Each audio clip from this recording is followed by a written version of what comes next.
You've been training your mind your entire life. Every scroll, every reaction, every distraction, every thought you follow without question, that's training. Not intentional, not deliberate, but training nonetheless. And that's the hard truth. Most people miss. Your mind is not untrained. It's just been trained by the wrong teacher. It's been shaped by urgency, by overstimulation, by fear, by repetition of habits you didn't even choose. You inherited them from your environment, from your past, from a world that wants your attention more than your awareness. You wonder why your mind spirals, why you can't focus, why calm feels impossible. It's because the training you've received is working. But monks do it differently. They don't train their mind to react. They train it to return. They don't train through noise. They train through deliberate repetition, conscious patterning, and silence. They don't just consume thoughts. They guide them. They don't chase peace. They build it. And that's what we're doing today. We're not starting from scratch. We're starting from awareness, because once you realize your mind has been trained in the wrong direction, you gain the power to reverse it, not with pressure, but with practice. The question is never, am I training my mind? The real question is, who is doing the training? For most people, it isn't them. It's the phone notification that wakes them up, the stream of headlines they read before their feet touch the ground, the opinions of strangers that shape how they feel about themselves, the unresolved emotion they carry from yesterday into today. All of it becomes part of their mental conditioning, not chosen, just absorbed. You see, the mind is like clay. It doesn't decide its own shape. It takes the form of what it's exposed to most consistently. And most people live unaware of the forces shaping them. They don't realize that every unconscious reaction, every anxious thought loop, every distraction they feed is training their nervous system to normalize chaos. Monks approach this differently. They understand a powerful truth. The mind is always watching and always learning. It learns from what you repeat, from what you believe, from what you focus on when you're stressed, and how you respond when you're still. So monks train that space, not just in meditation halls, but in the ordinary rhythm of life. When they rise in the morning, they rise with intention. No screen, no rush, just breath, movement, and presence. That's training. When discomfort arises, they don't escape it, they observe it. That's training. When emotions surge, they don't follow blindly. They pause and watch. That's training. Every small decision is a vote, a signal, a piece of feedback to the mind about how to behave tomorrow. The mind isn't loyal to truth. It's loyal to familiarity. It repeats what it's practiced, and what you repeat, whether it's anxiety, fear, calm, or clarity, becomes your mental home. If you constantly repeat overthinking, your mind gets better at spiraling. If you constantly feed frustration, your reactions become faster, sharper, and more automatic. But if you repeat stillness, if you return to breath, if you practice presence, even in pressure, your mind begins to learn a new language, one of discipline, one of space, one of peace. And here's the truth. You don't need to be a monk to begin this training. You just need to become a conscious teacher for your own mind. Right now, whether you're aware of it or not, something is shaping the way you think. It might be an algorithm. It might be an old wound. It might be a belief you never questioned. And every time you reinforce it, through action or avoidance, you teach your mind that this is the path to follow. But monks reverse that by stepping into the role of guide. They don't let the world train their mind by default. They take back the role of trainer. Gently, firmly, daily, they give their mind something new to follow. And not by force, but by rhythm. You can do the same. Start with small practices. Speak gently to yourself in moments of stress. That trains the mind to respond instead of react. Return to breath before a conversation. That trains the mind to pause before it performs. Reflect on your day before sleep, not to criticize, but to understand. That trains the mind to learn instead of judge. And most importantly, become aware of what you expose your mind to, what you watch, who you listen to, what you feed your attention, because all of it leaves fingerprints on your inner world. You don't need to fix your mind. You need to retrain it, because your mind has already been trained by everything you didn't know was teaching it. The news cycle, the noise, the criticism, the chaos. But now, you know. And once you know, you get to decide. The discipline isn't in having a perfect mind. The discipline is in becoming the one who chooses what your mind practices. That's what monks have mastered. Not silence, not detachment, but conscious training. And when you take that role seriously, the mind begins to change. Not because you forced it, but because you let it. Why? Because repetition doesn't just build results. It builds identity. And if you're repeating the right actions with the wrong mindset, you won't just fail to get results.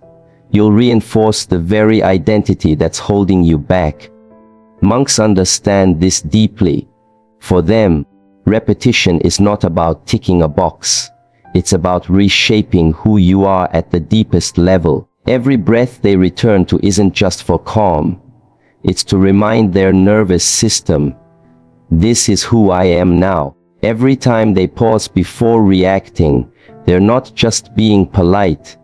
They're engraving a new identity. I am the one who chooses how to respond. That repetition isn't about discipline for show. It's identity formation through action. The problem most people face is that they repeat habits, but never challenge the identity behind them. They meditate, but still say, I'm just an anxious person. They breathe, but still believe, I always overreact. They read wisdom, but think, I can't change who I am. That split between action and belief creates internal conflict, and in the mind, belief always wins. You can't breathe your way into peace while reinforcing an identity built on chaos. You can't journal your way to clarity while repeating, my mind is a mess. You can't act like a monk for 10 minutes a day while living like a reactor for the other 23 hours. Why? Because the identity you repeat is louder than the ritual you perform. This is why monks repeat their rituals not for performance, but for reprogramming, not just of behavior, but of belief. They move slowly not just to conserve energy, but to build presence. They eat mindfully not because it's trendy, but because it says, I am someone who honors this moment. They bow not out of obligation, but because every bow says, I live with humility. It's not about the outcome. It's about the message they're sending to their mind every day. So ask yourself, what identity are you rehearsing with your repetition? Because every repetition is a rehearsal. Every thought you think is not just a sentence. It's an audition for who you'll be tomorrow. Every reaction you replay isn't just stress. It's a lesson your nervous system is memorizing. Every time you say, that's just who I am, you give your mind a script, and it performs it flawlessly. Monks don't just break patterns, they build new identities slowly, gently, repeatedly. They start by asking, if I were already the person I wish to become, how would I breathe right now? How would I respond to this tension? How would I walk into this moment? Not with fear, but with presence. And then they repeat that. Not once, not for a week, but daily, until the mind no longer sees it as new. until it stops being practice and becomes nature.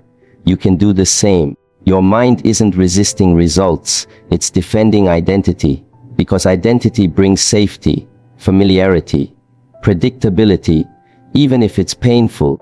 The known is easier than the unknown. That's why people often sabotage their own peace. Not because they don't want it, but because it threatens who they've always been. To break that, don't just chase new habits. Repeat new truths. Speak them, write them, live them. Not with pressure, not to perform, but to plant something new. Because repetition doesn't change you when it's done out of fear. It changes you when it's done with presence. It's not the breathing that calms you. It's the identity you associate with that breath. It's not the silence that brings peace. It's the self you step into within that silence. And it's not the result that transforms you. It's the repetition of choosing who you wish to become long before anyone else sees it. So if you feel stuck, don't ask, what else should I do? Ask instead, what have I been rehearsing? And who is it turning me into? That's the monk way, not to chase peace as a goal, but to rehearse peace as an identity. And when that identity becomes your default, the results will follow, without force. Pause here for a moment, if this message is resonating with you. Don't just keep watching. Take a breath and ask yourself, what identity have I been rehearsing every day without realizing it? Drop your honest answer in the comments. Not for me, for you. Because when you can name the pattern, you can begin to shift it. And if this insight is helping you reconnect with yourself, tap the like button so the algorithm knows this message matters. If you've ever tried to break a habit, change your mindset, or live with more awareness, you've likely felt uncomfortable. Not because you were doing something wrong, but because you were finally doing something different. And difference always feels unfamiliar at first. That's the paradox of growth. What harms us often feels safe, and what heals us often feels strange. Monks understand this well. They've observed that the mind prefers repetition over truth. It craves what it already knows, even if what it knows is anxiety, distraction, chaos, or shame. If you've lived your life reacting quickly, doubting yourself, seeking validation, or overthinking, that becomes your baseline, not because it serves you, but because it's what your nervous system has practiced. And what's practiced becomes familiar. What's familiar becomes comfortable. And what's comfortable becomes identity. That's why when you try to respond instead of react, it feels slow. When you sit in stillness instead of escaping through noise, it feels foreign. When you speak gently to yourself instead of critically, it feels fake. Not because it's wrong, but because it's new. And the mind doesn't always welcome new. It questions it, it resists it. It tries to return to the known, even if the known is the very thing you're trying to escape. This is the discomfort of change, not the pain of doing something wrong, but the unfamiliarity of doing something right. Most people interpret this discomfort as failure. They say things like, "This doesn't feel natural. This isn't me. I don't think this will work." But monks would tell you, that's the mind revealing how deeply your old patterns were rehearsed. You see, patterns aren't just habits. They're emotional grooves, carved into the way you move through life. And the more deeply they're carved, the easier it is to fall into them, even if you're trying to climb out. So, when you start choosing new behaviors, pausing instead of reacting, breathing instead of blaming, observing instead of spiraling, your mind feels out of sync, not because the new behavior is wrong, but because your internal autopilot is trying to reroute itself.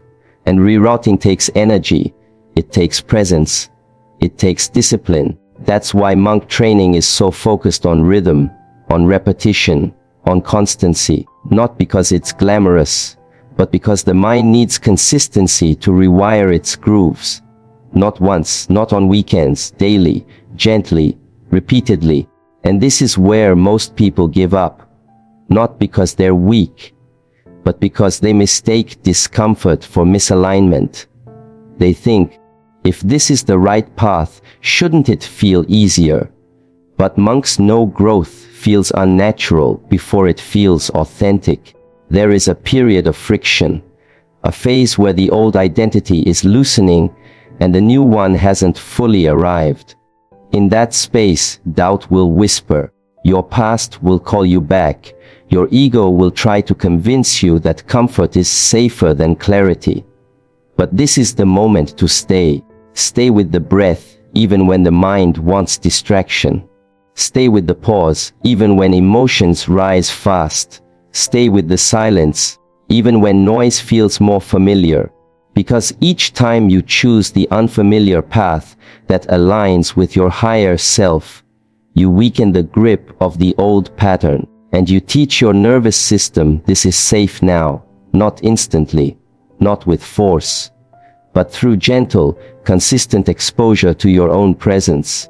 And yes, it will feel strange, because presence is not what most people are trained in. We're trained to move fast, to multitask, to react, to perform. And so when you begin to slow down, focus, and stay conscious, you'll feel a gap between the person you've been and the person you're becoming.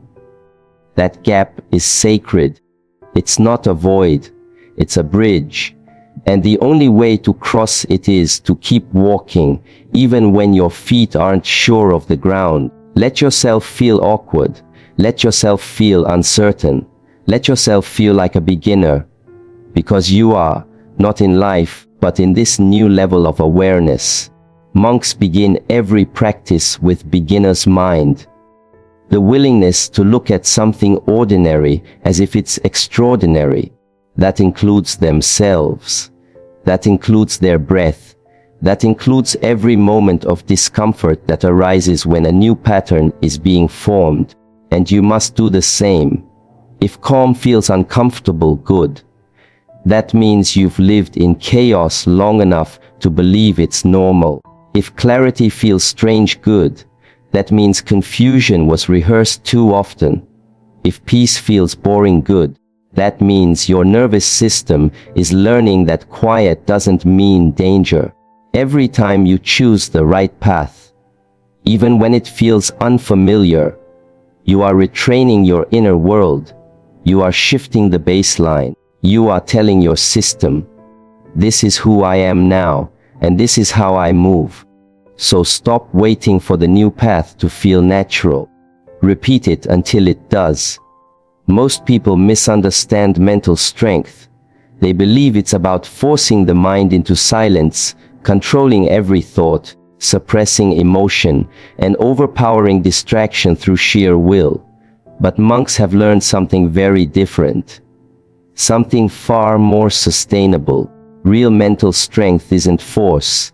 It's redirection. Force creates friction. It creates resistance.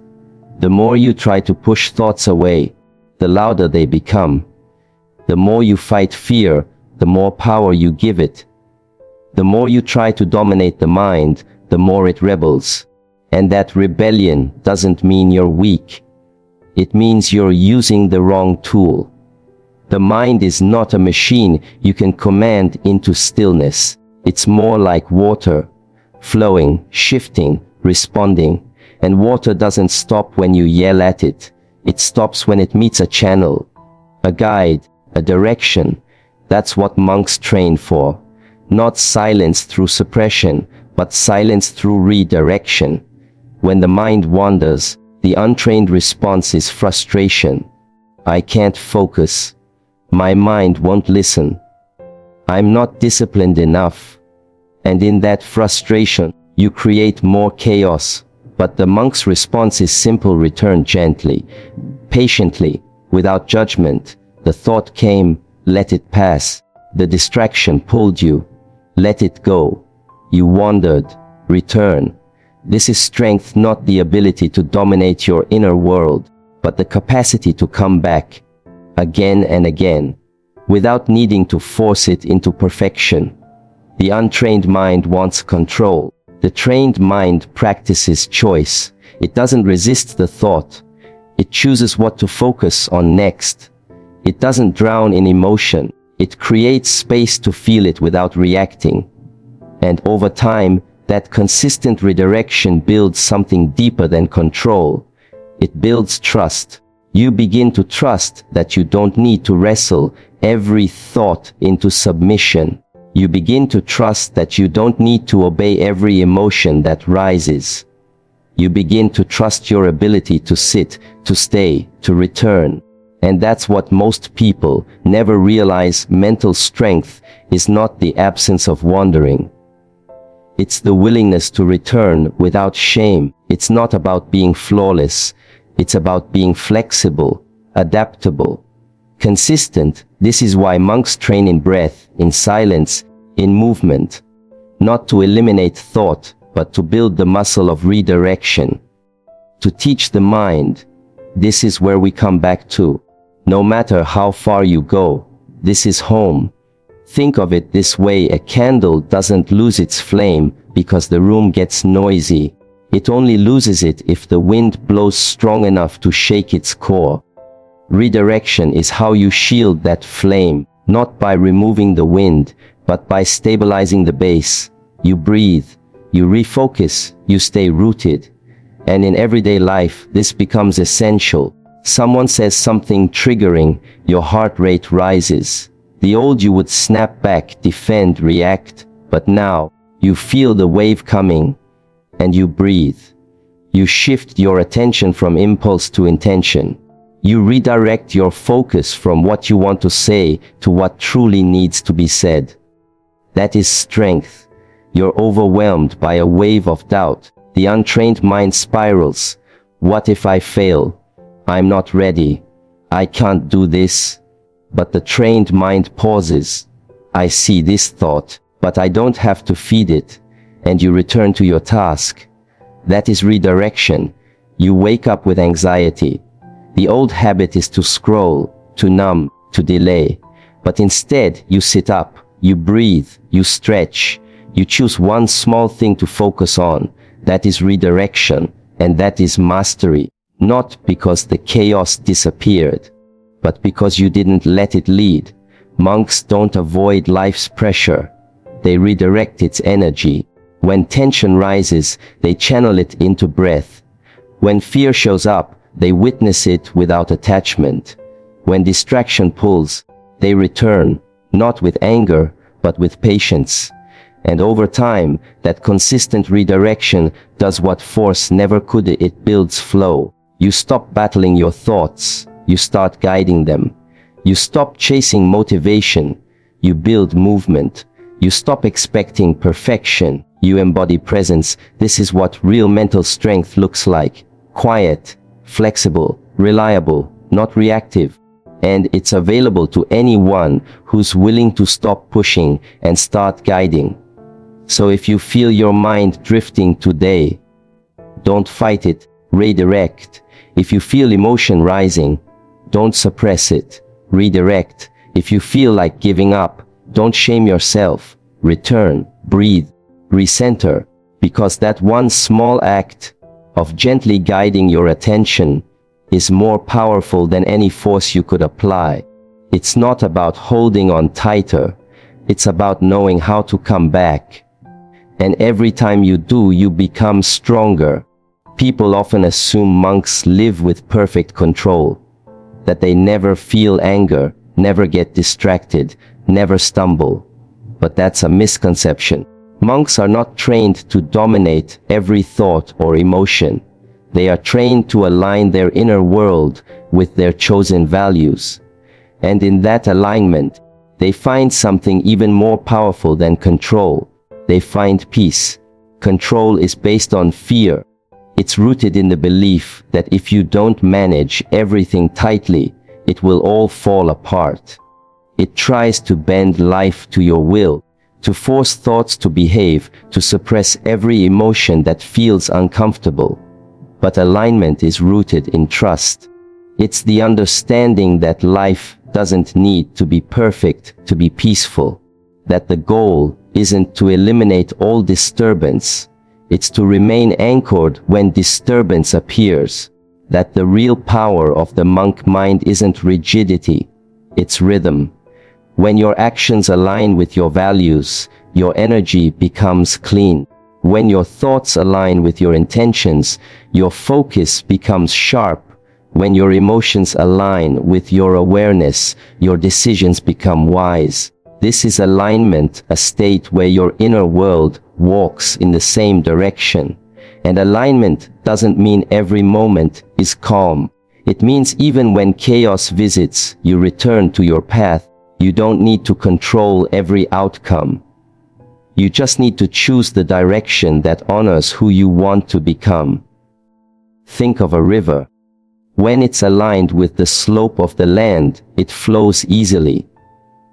But when it's blocked, when it's forced against its natural direction, it becomes violent, turbulent, disconnected. Your mind is the same. When it's forced to fit an identity that doesn't align with your values, it resists, it fights back. That's why so many people feel exhausted, not because they're doing too much, but because what they're doing isn't aligned. Monks spend years observing themselves, not to achieve control, but to understand rhythm. They notice which thoughts nourish peace and which disturb it. They observe which habits ground them and which scatter them, and then they choose. Gently, consistently, that choice, again and again, is what builds alignment. You may not live in a monastery, but you can still live in alignment. Ask yourself, are my thoughts supporting the life I want to build? Are my actions reflecting the values I speak about? Am I moving through the day from presence or from pressure? These questions don't require judgment. They require awareness, because awareness is the beginning of alignment. When you become aware of misalignment, you don't need to control everything. You need to realign, and realignment doesn't come from punishment.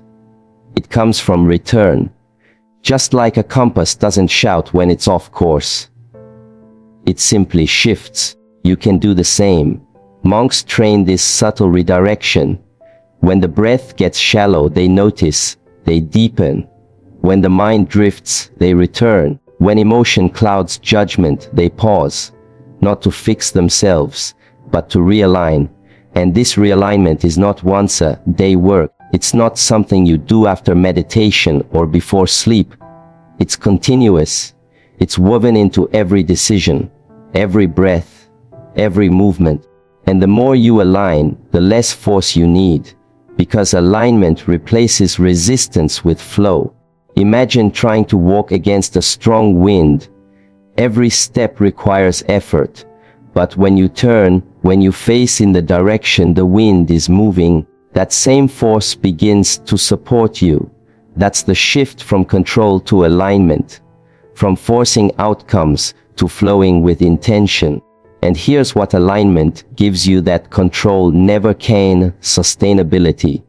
You no longer burn out trying to be someone you're not. Clarity. You stop chasing everything that looks good and move only toward what feels true. Peace, not from the absence of noise, but from the presence of integrity. When you are aligned, your energy becomes focused. You don't need to micromanage every detail. Your path begins to guide you. The noise fades, not because it disappears, but because you've stopped turning toward it. You don't need control to become centered. You need commitment to stay aligned. Let your breath align with your presence. Let your decisions align with your purpose. Let your habits align with your highest self. And when you feel lost, don't panic. Don't try to tighten your grip. Just pause. and ask, what would alignment look like in this moment? Then choose it, and choose it again.